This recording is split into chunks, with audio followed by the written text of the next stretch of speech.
In a world of fantasy filled with wonderful and colourful characters, an invading horde of aliens have descended and transformed the once peaceful planet Game Earth into one of chaos and death. Enter Rise, the son of a heroic general who finds himself in possession of Shine, a powerful talking weapon that grants its user the ability to respawn from death and is the last hope that can save the planet from total annihilation. The game is a very typical 2D shooter with intuitive controls and dynamics that are easily understood in a short space of time. Rise can dash, take cover, perform a handy double jump to help him avoid enemy fire, and your weapon is free aiming and requires a degree of precision and skill.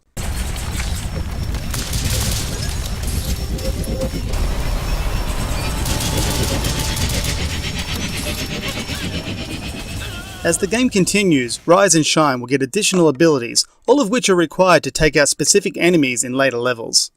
For the most part, this all works fine. Combat is fast and furious, and one small slip-up could be the difference between victory and failure, so there's rarely a dull moment. One criticism, however, is that it never feels like it goes far enough, and the reward from beating enemies can, at times, feel a bit tedious and overdone.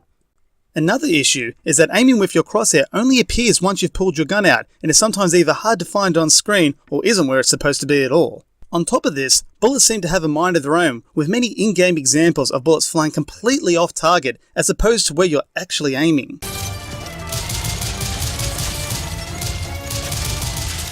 Another problem is that upgrades don't actually make you feel more powerful. Instead, a new ability is usually needed to take out enemy X, rather than have your character feel more like a badass. It's the equivalent of having a water gun to defeat fire enemies and an electric gun to beat the water ones. As a result, the game quickly descends into a state of boredom, with you simply wanting to complete the level and move on. Rise and Shine does its best to suck you into a story, the characters, its setting, but never truly knows what it wants to be. Often it flip-flops between humour, dismay, and drama, and in each case it feels out of place and confusing because you're never quite sure where the developers are coming from. One moment, you're walking through a dark and gritty scene of dead bodies hanging by their necks from a tree, the next, you're being bombarded with referential humour. It would have made more sense for the devs to go one way or the other. Instead, you never feel truly enthralled and end up feeling a disconnect between you and the narrative. Graphically, the game looks quite nice, and seems quite akin to the Plants vs Zombie look and feel. The art choice of both the environments and all those within feels genuine and unique at times, but without ever going overboard in any direction.